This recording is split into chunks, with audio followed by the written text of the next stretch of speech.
Hello everyone, എല്ലാവർക്കും നമസ്കാരം. എല്ലാവർക്കും AZ B അക്കാഡമിയിലേക്ക് സ്വാഗതം. അപ്പോൾ നമ്മൾ പ്രധാനമായിട്ട് ഇന്ന് എത്തിയിട്ടുള്ളത് നമ്മുടെ NTPCയുടെ എക്സാം ഡേറ്റ് ഇതാ റെയിൽവേ അനൗൺസ് ചെയ്തിരിക്കുകയാണ്. നമ്മൾ കുറേ നാളായിട്ട് അല്ലേ ഈ പറയുന്ന രീതിയിൽ NTPCയുടെ നോട്ടിഫിക്കേഷൻസ് കുറച്ച് മാസങ്ങൾക്ക് മുമ്പാണ് എന്ത് ചെയ്യുന്നത് വന്നിട്ടുണ്ടായിരുന്നത് അല്ലേ. അപ്പം അതിനോടൊപ്പം നമ്മൾ പറഞ്ഞിട്ടുണ്ടായിരുന്നു ഈ പറയുന്ന എക്സാമിനേഷൻ ഡേറ്റ് എന്ന് പറയുന്നത് ഒന്നെങ്കിൽ ഈ പറയുന്ന ഏപ്രിൽ മാസം അതിന് മുമ്പായിട്ട് എന്ത് ചെയ്യും പ്രധാനമായിട്ടും ഉണ്ടാകും എന്നുള്ള കാര്യം അല്ലേ. പക്ഷേ ഇതാ നമ്മളെല്ലാം ഈ പറയുന്ന രീതിയിൽ ഞെട്ടിച്ചുകൊണ്ട് നമ്മുടെ NTPCയുടെ പുതിയ എക്സാം ഡേറ്റ് അവർ പബ്ലിഷ് ചെയ്തിരിക്കുകയാണ്. അപ്പം നമ്മുടെ റെയിൽവേ ഇപ്പം ഫോളോ ചെയ്യുന്ന ഒരു പാറ്റേൺ എന്ന് പറഞ്ഞു കഴിഞ്ഞാൽ വളരെ പെട്ടെന്ന് തന്നെ നോട്ടിഫിക്കേഷൻസ് ഒക്കെ വിളിച്ചതിന് ശേഷം അതിൻ്റെ എക്സാമിനേഷൻസ് എല്ലാം വളരെ പെട്ടെന്ന് തന്നെ തീർത്തു പോകുന്ന പരിപാടിയാണ് അല്ലേ. കാരണം മുൻവർഷങ്ങളൊക്കെ കാലം ഈ പറയുന്ന രീതിയിൽ ഒരു എക്സാമിനേഷൻ്റെ വിളിച്ചു കഴിഞ്ഞാൽ പറയുന്ന നോട്ടിഫിക്കേഷൻ വന്നു കഴിഞ്ഞാൽ കുറച്ച് നാളുകൾക്ക് ശേഷമാണ് എന്ത് പ്രധാനമായിട്ടും ഒരു ഡേറ്റ് അനൗൺസ് ചെയ്യുക, അതോട് ബന്ധപ്പെട്ട് കുറച്ച് നാളിന് ശേഷമാണ് എക്സാമിനേഷൻ കണ്ടക്ട് ചെയ്യുക. അങ്ങനെയാണ് പോയിക്കൊണ്ടിരുന്നത്. എന്നാൽ ഇപ്പോഴത്തെ ഒരു സ്ട്രാറ്റജി നോക്കിക്കഴിഞ്ഞാൽ ഗ്രൂപ്പ് ഡിയുടെ എക്സാമിനേഷൻ നടന്നുകൊണ്ടിരിക്കുക തന്നെ പുതിയ ഗ്രൂപ്പ് ഡിയുടെ നോട്ടിഫിക്കേഷൻ വരിക, അതിനുശേഷം തന്നെ ALPയുടെ അതേപോലെ തന്നെ നമ്മുടെ സെക്ഷൻ കൺട്രോളറിൻ്റെ ജൂനിയർ എഞ്ചിനീയറിൻ്റെ അതേപോലെ പാരാമെഡിക്കലിൻ്റെ മറ്റും ഈ പറയുന്ന രീതിയിലുള്ള വളരെ പെട്ടെന്ന് തന്നെ നോട്ടിഫിക്കേഷൻസ് അവർ എന്ത് ചെയ്യുന്നുണ്ട് റിലീസ് ചെയ്യുന്നുണ്ടെന്നുള്ളതാണ് അല്ലേ. ഈ ഗ്രൂപ്പ് ഡിയുടെ എക്സാമിനേഷൻ കഴിഞ്ഞ ഉടനെ തന്നെ ഗ്രൂപ്പ് ഡിയുടെ അടുത്ത നോട്ടിഫിക്കേഷൻ വിളിച്ചു, അതിനുള്ള അപേക്ഷകൾ എടുക്കുകയും ചെയ്തു എന്നുള്ളതാണ്. അപ്പോൾ നമ്മൾ പ്രതീക്ഷിച്ചിരുന്ന ഏപ്രിൽ എന്നുള്ള മാസത്തിന് മുമ്പായിട്ട് തന്നെ ഈ പറയുന്ന NTPCയുടെ എക്സാമിനേഷൻ ഡേറ്റ് അവർ റിലീസ് ചെയ്തിട്ടുള്ളത് പ്രധാനമായിട്ടും നമ്മുടെ മാർച്ചിലേക്കാണെന്നുള്ളതാണ്. ആ ഡീറ്റെയിൽസ് ആണ് നമ്മൾ എന്ത് ചെയ്യുന്നത് നോക്കാൻ വേണ്ടി പോകുന്നത്. ഓക്കെ, അപ്പം ആദ്യം നമുക്ക് ഈ പറയുന്ന NTPC നമുക്ക് എല്ലാവർക്കും അറിയാം. NTPCയുടെ ഈ പറയുന്ന ഗ്രാജുവേറ്റ് പോസ്റ്റിലേക്കുള്ള നോട്ടിഫിക്കേഷൻസ് പ്രധാനമായിട്ടും വിളിച്ചിട്ടുണ്ടായിരുന്നത് ഈ പറയുന്ന 4/10/2025 അതായത് കഴിഞ്ഞ വർഷക്കാലങ്ങളിലായിരുന്നു അല്ലേ. അപ്പം അതിൻ്റെ date of online application 21/10 closing എന്ന് പറയുന്നത് 20/11 ആയിരുന്നു അല്ലേ. അതേപോലെ തന്നെ അതിൻ്റെ ഈ പറഞ്ഞ കറക്ഷനൊക്കെ 22/11 വരെ എന്ത് ചെയ്യുന്നു അവർ ഡേറ്റ് മറ്റു കാര്യങ്ങളൊക്കെ പേയ്മെൻറ്റിനും കറക്ഷനൊക്കെ വേണ്ടി 23 വരെ എന്ത് ചെയ്യുന്നു അവർ ഡേറ്റ് എക്സ്റ്റെൻഡ് ചെയ്ത് നൽകിയിട്ടുണ്ടായിരുന്നു അല്ലേ. ഈ പറയുന്ന എന്തെങ്കിലും മോഡിഫിക്കേഷൻസ് വല്ലതും നടത്തണമെന്നുണ്ടെങ്കിൽ ഈ പറയുന്ന രീതിയിൽ ഡിസംബർ 2 വരെ 2025 ഡിസംബർ 2 വരെ സമയം നൽകിയിട്ടുണ്ടായിരുന്നു. ഓക്കെ, അപ്പം അതുമായിട്ട് ബന്ധപ്പെട്ട് നമ്മൾ എക്സാം ഡേറ്റ് കാത്തിരിക്കുകയായിരുന്നു. ഓക്കെ, അപ്പം പ്രതീക്ഷിച്ചിരുന്ന ഒരു മാസം മുമ്പൊക്കെയാണ് എന്ത് ചെയ്യുന്നത് എക്സാമിനേഷൻ വന്നിട്ടുള്ളത്. അതായത് നമ്മുടെ CEN 06/2025 ഈ പറയുന്ന നമ്മുടെ റെയിൽവേയുടെ ഗ്രാജുവേറ്റിലേക്കുള്ള പുതിയ നോട്ടിഫിക്കേഷൻ വന്നിട്ടുള്ളത് ഒരു കാറ്റഗറി നമ്പറാണ് 06/2025 എന്ന് പറയുന്നത്. അപ്പോൾ നോൺ ടെക്നിക്കൽ പോപ്പുലർ കാറ്റഗറീസ് ഗ്രാജുവേറ്റിലേക്കുള്ള കമ്പ്യൂട്ടർ ബേസ്ഡ് ടെസ്റ്റിൻ്റെ തീയതി എന്ന് പറയുന്നത് റെയിൽവേ പുറത്ത് വിട്ടിട്ടുള്ളത് 16 മാർച്ച് 2026 മുതൽ 27 മാർച്ച് 2026 വരെയാണ് അല്ലേ. 16 മാർച്ച് 2026 മുതൽ 27 മാർച്ച് 2026 വരെയാണ് എന്ത് ചെയ്യുന്നത് അതിന് കാലാവധിയായിട്ട് നൽകിയിട്ടുള്ളത് എന്നുള്ളതാണ്.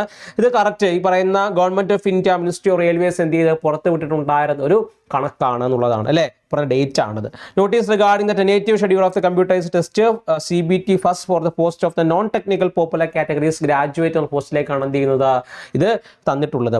The link for the downloading of the exam set and date of downloading of travel authority for SC/ST candidates will be made 10 days prior to the exam date on the official website of all RRBs.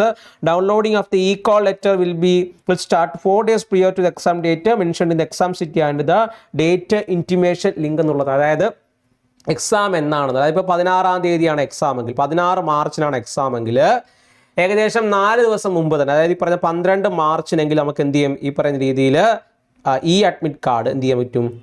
ഈ admit card നമുക്ക് download ചെയ്തെടുക്കാനും സിറ്റിയും മറ്റു കാര്യങ്ങളും മനസ്സിലാക്കാനും വേണ്ടി സാധിക്കും എന്നുള്ളതാണ്. Okay, അപ്പം പരീക്ഷകൾക്ക് വേണ്ടി തയ്യാറെടുക്കുന്നതിൽ വളരെ പെട്ടെന്ന് തന്നെ നിങ്ങളുടെ ഈ പറയുന്ന രീതിയിൽ പ്രിപ്പറേഷൻസ് മുന്നോട്ട് കൊണ്ടുപോകാൻ വേണ്ടി ശ്രമിക്കുക. ഓക്കെ, ഇപ്പോൾ NTPCയുടെ പരീക്ഷയ്ക്ക് വളരെ സമയം വളരെ കുറവാണ്. നമ്മളീ പറയുന്ന ഇപ്പോൾ തന്നെ നമ്മുടെ ഫെബ്രുവരി മാസം ഏകദേശം 14-15 ആയി, 15 കഴിയാറായി അല്ലേ. അപ്പോൾ തന്നെ ഏകദേശം നല്ലൊരു സമയം അവിടെ കഴിഞ്ഞിരിക്കുകയാണ്. അപ്പോൾ നല്ല രീതിയിൽ നിങ്ങൾ പ്രിപ്പറേഷൻ മുന്നോട്ട് കൊണ്ടുപോയാൽ തന്നെ അത്യാവശ്യം ഈ പറയുന്ന 2026 തന്നെ ഈ ഒരു CBT ഫസ്റ്റിനെ ക്ലിയർ ചെയ്യാൻ വേണ്ടി സാധിക്കും എന്നുള്ളതാണ്. അപ്പം നല്ല തകൃതിയായിട്ട് നിങ്ങളുടെ പ്രിപ്പറേഷൻസ് എന്ത് ചെയ്യുക മുന്നോട്ടേക്ക് കൊണ്ടുപോവുക. ഓക്കെ, അതേപോലെ തന്നെ മറ്റൊരു കാര്യം പറയട്ടെ, നിങ്ങൾ ഈ പറയുന്ന NTPCക്ക് വേണ്ടി തയ്യാറെടുക്കുന്നവരാണ്, NTPC ഗ്രാജുവേറ്റ് അതുപോലെ അണ്ടർ ഗ്രാജുവേറ്റ് പോലുള്ള പരീക്ഷകൾക്ക് തയ്യാറെടുക്കുന്നവരാണ്, അല്ലെങ്കിൽ ഈ പറയുന്ന നെക്സ്റ്റ് ഗ്രൂപ്പ് ഡിക്കൊക്കെ വേണ്ടി പഠിക്കുന്നവരാണെങ്കിൽ നമ്മൾ ഈ പറയുന്ന ഇതിനെല്ലാം വേണ്ടി നമ്മൾ കോഴ്സുകൾ ലോഞ്ച് ചെയ്തിട്ടുണ്ട്. NTPC ആയിട്ട് RRB ഗ്രൂപ്പ് ഡി ആയിട്ട് നമ്മൾ എന്ത് ചെയ്യുന്നുണ്ട്, പുതിയൊരു കോഴ്സ് നമ്മൾ ലോഞ്ച് ചെയ്തിട്ടുണ്ടായിരുന്നു. അപ്പോൾ ഇതിനകത്തെല്ലാം നിങ്ങൾക്ക് എന്ത് ചെയ്യാൻ പറ്റും, ജോയിൻ ചെയ്യാൻ വേണ്ടി സാധിക്കുന്നതാണ്. ഇതിനകത്ത് ഈ കംപ്ലീറ്റ് ബാച്ചാണ് എന്ത് ചെയ്യുന്നത് നമ്മളതിനകത്ത് നൽകി വരുന്നത്. അതായത് ബേസിക് ക്ലാസ് മുതൽ നമ്മൾ എന്ത് ചെയ്യുന്നുണ്ട്, പ്രൊവൈഡ് ചെയ്ത് വരുന്നുണ്ടെന്നുള്ളത്. അതിൻ്റെ ഭാഗമായിട്ട് ലൈവ് പ്ലസ് റെക്കോർഡ് ക്ലാസ്സുകൾ, ഡൗൺലോഡ് ചെയ്യുന്ന PDF നോട്ടുകൾ, ടോപ്പിക് വൈസ് ടെസ്റ്റുകൾ, അതേപോലെ തന്നെ ഡൗട്ട് ക്ലിയറിംഗ് സെക്ഷൻസും എല്ലാം ഇതിൻ്റെ ഭാഗമായിട്ട് നൽകി വരുന്നുണ്ട്. നിങ്ങൾക്ക് തീർച്ചയായിട്ടും ഈ പറയുന്ന ക്ലാസ്സുകളിലേക്കെല്ലാം എനിക്ക് മറ്റും ജോയിൻ ചെയ്യാൻ വേണ്ടി സാധിക്കുന്നതാണ്.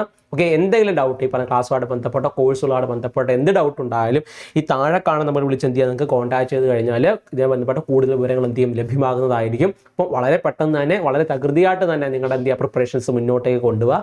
ഒന്നുകൂടെ പറയുകയാണ്, 16 മാർച്ച് മുതലാണ് എന്ത് ചെയ്യുന്നത് പരീക്ഷ തുടങ്ങുന്നത് എന്നുള്ളതാണ്. 16 മാർച്ച് മുതലാണ്. 4 ദിവസം മുമ്പ് ആയിരിക്കും ഈ അഡ്മിറ്റ് കാർഡ് എന്ത് ചെയ്യുക ലഭിക്കുക. ഓക്കെ, അപ്പോൾ എന്ത് ചെയ്യുക, നല്ല രീതിയിൽ പ്രിപ്പറേഷൻസ് മുന്നോട്ടേക്ക് കൊണ്ടുപോവുക. ഓക്കെ, വളരെ പോസിറ്റീവായിട്ട് ഇരിക്കുക. ഓക്കെ, വളരെ ടെൻഷനൊന്നും അടിക്കേണ്ട ആവശ്യമില്ല. വളരെ റിലാക്സ് ആയിട്ടിരുന്ന് കാര്യങ്ങളൊക്കെ പഠിച്ചാൽ ഒന്ന് റിവൈസ് ചെയ്ത് ഓക്കെ പ്രീവിയസ് ചോദ്യങ്ങളൊക്കെ ഒന്ന് എടുത്ത് ചെയ്യാൻ വേണ്ടി ശ്രമിക്കുക. ഇപ്പോൾ തന്നെ ഈ പറയുന്ന ഗ്രൂപ്പ് ഡിയുടെ തന്നെ കുറേ പരീക്ഷകളുടെയൊക്കെ എന്താണ് ഈ പറയുന്ന ആൻസർ കീ ഒക്കെ റിലീസ് ചെയ്യുന്ന സമയം കൂടിയാണ് ഈ സമയം എന്ന് പറയുന്നത്. അപ്പോൾ അതും കൂടെ ഒന്ന് എടുത്ത് ചെയ്ത് പഠിക്കുന്നത് നന്നായിരിക്കും. ഓക്കെ, ഇതൊക്കെ എടുത്ത് ചെയ്ത് പഠിക്കുകയാണെങ്കിൽ കറണ്ട് അഫയേഴ്സിൻ്റെയും അതേപോലെ തന്നെ ഈ പറഞ്ഞ ജനറൽ സയൻസുമായിട്ട് ബന്ധപ്പെട്ട ചോദ്യങ്ങൾ വരുന്ന ഒരു മേഖല മനസ്സിലാക്കാൻ വേണ്ടി സാധിക്കും. അതുകൂടെ എന്ത് ചെയ്യാം, ഒന്ന് നോട്ട് ചെയ്ത് പോകാൻ വേണ്ടി ശ്രമിക്കുക. നിങ്ങളെ കൊണ്ട് കഴിയും. Okay, thank you. വീണ്ടും കാണാം. ബൈ.